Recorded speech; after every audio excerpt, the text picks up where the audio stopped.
Aftersun was a strange experience for me. Even as I was writing this review, I was having a difficult time putting my thoughts together, and I will get into why was that later in this review.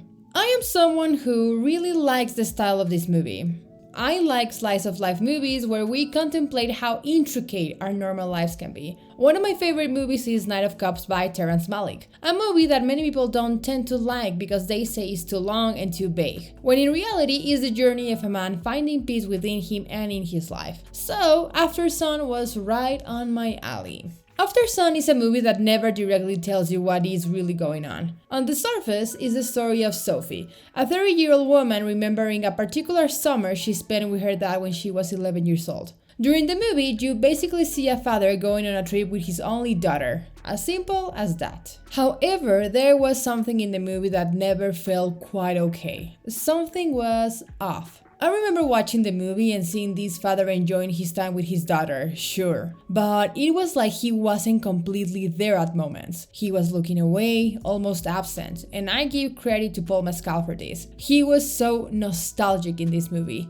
Calum is cheery when he is around Sophie. You can see that he is enjoying his time with his kid and he wants to give her the best time possible. But with a bit more attention, you begin to notice Calum is unfulfilled. And that's what I love about this type of movies. Just like in real life, if you pay close attention, you can tell so much about someone.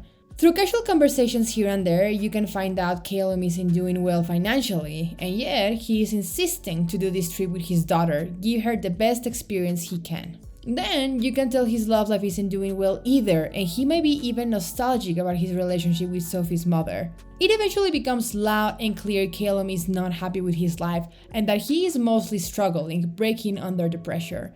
And yet, he is trying to give Sophie everything he has. Just like that, this vacation turns into a heartfelt story. However, there are a couple of scenes that interrupts the sweetest moments of this movie. These scenes added a bit more depth to this absent-minded state in which Calum is. The first is almost at the start of the movie. As Sophie slept, Paul moved to the balcony to smoke, but he began almost like dancing on his own in the middle of the night, in silence. Later in the movie, Calum paid for them to go scuba diving and Sophie accidentally loses the expensive goggles her dad got her. And even as an 11-year-old, she is aware that his dad is not doing well financially. And so, Calum starts diving, trying to recover Sophie's goggle, and it is almost like he is swimming towards darkness. He is going deeper and deeper. And yet, he doesn't manage to find the goggles. He comes back empty-handed.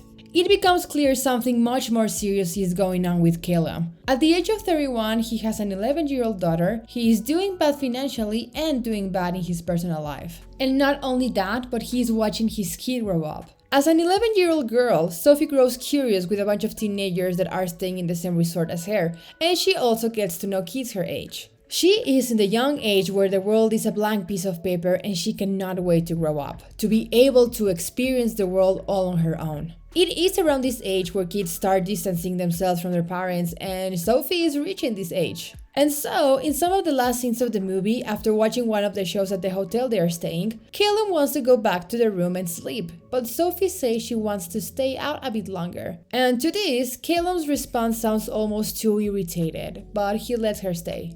And so, as Sophie stays with the teenagers, watching them have fun and even kissing a boy for the first time, we have a scene of Calum walking into the dark, roaring ocean all on his own. The more we move on with the trip, it seems that the more Calum is emerging into the darkness.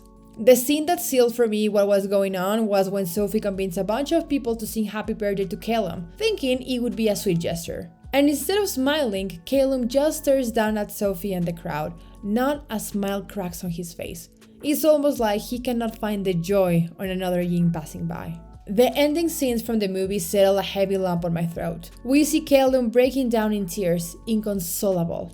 And as the last day of their vacation settles, Sophie and Calum dance together as the song playing Under Pressure starts to distort till we only hear, "This is our last dance." It is implied by the end of the movie that Calum ended his life after that trip. The last time Sophie ever saw his father was at the airport, disappearing with a smile, unknowing that was the last glimpse she would ever have of her father. In this movie, we have a few snippets of Sophie being the same age as her dad was the last time she saw him. And now she's a mother too. The videos from that vacation is the only thing she has left of her dad, and now that she is starting motherhood, it's understandable she feels like looking back, trying to connect with her dad in the only way she has, finally grown up enough to look back at those days. When we grow up, it's normal for the way we see our parents to change. We start understanding their decisions, and the way we perceive moments of our past start shining in a new light. However, the only form Sophie has to get to know her dad is through those memories. I have seen a couple of discussions about what the strobe light scenes meant, and this is why writing this review was a bit difficult for me. I lost my dad when I was 13 years old, not to his own means, but because of a disease. So, as someone who lost her dad around the same age as Sophie, and it's almost the same age as adult Sophie now, I feel that is how I remember my dad the more time goes on. Sometimes it becomes harder to have a clear image of him or those memories with him. I remember flashes of his face or what he was doing, but it's getting harder and harder to get a clear memory of him in my head the older I get. And I feel it's the same with Sophie. She's trying to remember those times with her dad on her own, but it has become dark and there's only incohesive flashes here and there of his face, of those moments.